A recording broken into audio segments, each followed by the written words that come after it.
Collector வந்தது மனுவை கொடுங்க, என்னால முடிஞ்ச உதவி செய்யறேன்.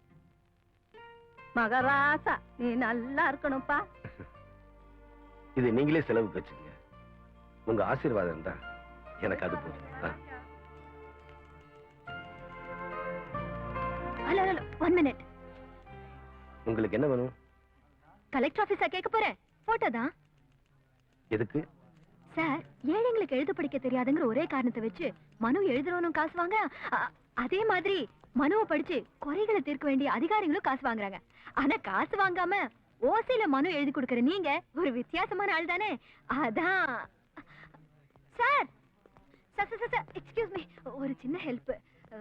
நீங்க இந்த ஆபீஸ்ல வேலை பார்க்கிற ஒரு சாதாரண கவர்மெண்ட் எம்ப்ளாயி. கிளர்க்கா இல்ல பியூனா? இல்ல சார்.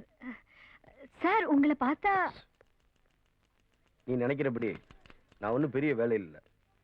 ஐஏஎஸ் பாஸ் பண்ணிட்டு ட்ரைனிங்ல இருக்க ஒரு சாதாரண assistant collector. Sorry sir, I am extremely sorry. நீங்க யாருன்னு தெரியாமலே நான் ஏதோ பேசிட்டேன். ஆமா, நீங்க யாரு? ஜேர்னலிஸ்டா? நோ சார், நான் ஒரு ரிசர்ச் ஸ்காலர்.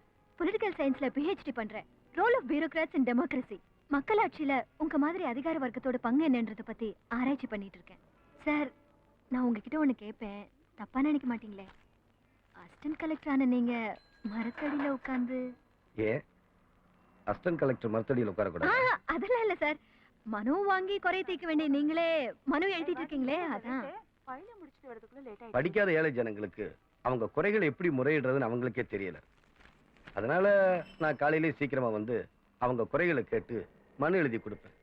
அந்த மனு உள்ள வந்த உடனே என்னால முடிஞ்ச அளவு அவங்க குறைகளை தீர்த்து வைக்க முயற்சிப்பேன். சார், உங்களை கொண்டு போய் அப்படியே மியூசியத்துல வைக்கணும் சார். தப்பா நினைக்காதீங்க சார்.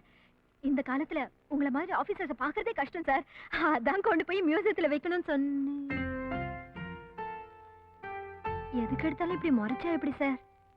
Joke sir. சிரிங்க சார்.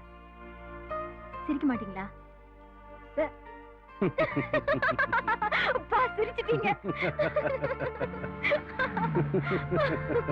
One second.